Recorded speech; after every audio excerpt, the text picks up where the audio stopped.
तर राज्यामधल्या नगर परिषद नगर पंचायत निवडणुकीचा उमेदवारी अर्ज मागे घेण्यासाठी केवळ 2 तासांचा कालावधी उरलाय। उमेदवारी न मिळालेल्या अनेक पदाधिकारी आणि कार्यकर्त्यांनी बंडखोरी केली आहे, तर अनेक अपक्ष सत्ताधारी आणि विरोधी पक्षाच्या नेत्यांची डोकेदुखी वाढवणार आहेत। असं असताना बंडखोर आणि अपक्ष उमेदवारांवर काही नगरपालिका आणि नगरपंचायतींचं समीकरण ठरणार आहे। किती ठिकाणी मविया आणि किती ठिकाणी महायुती यांचं चित्र यात स्पष्ट होईल। तसंच किती नगरपंचायती या बिनविरोध होणार हे देखील आज स्पष्ट होणार आहे। त्यामुळे कोणते उमेदवार अर्ज मागे घेणार तर कुणाचं मन वळवण्यात नेत्यांना यश येणार हे पाहणं महत्त्वाचं असेल। येत्या 2 डिसेंबरला मतदान पार पडेल, तर 3 डिसेंबरला निवडणुकांचे निकाल हाती येतील।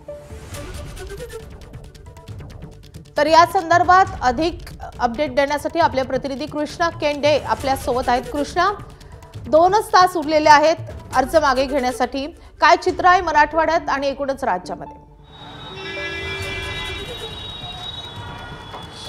एकंदरीतच आपण पाहिलं तर मराठवाड्यामध्ये 48 नगरपालिका आणि 4 नगर परिषदेची निवडणूक होते आहे। आतापर्यंत तरी कुठेही महाविकास आघाडी आणि महायुती तिघही पक्ष म्हणजे या बाजूचे किंवा त्या बाजूचे एकत्र लढतायत असं कुठेही चित्र नाही आहे। त्यामुळे आज 2 तासानंतर हे चित्र स्पष्ट होऊ शकेल। मात्र सध्याची स्थिती जर आपण पाहिली तर मराठवाड्यामध्ये कुठेही अशा प्रकारच्या युती आणि आघाडी झालेली आपल्याला पाहायला मिळत नाही। मात्र अनेक ठिकाणी राष्ट्रवादी भाजपा, राष्ट्रवादी शिवसेना, शिवसेना भाजपा अशा प्रकारच्या युत्या झाल्या। तर दुसरीकडे काँग्रेस शिवसेना उद्धव ठाकरे यांची, शिवसेना शरद पवार यांचे राष्ट्रवादी अशा प्रकारची युती देखील झालेली आपल्याला पाहायला मिळते आहे।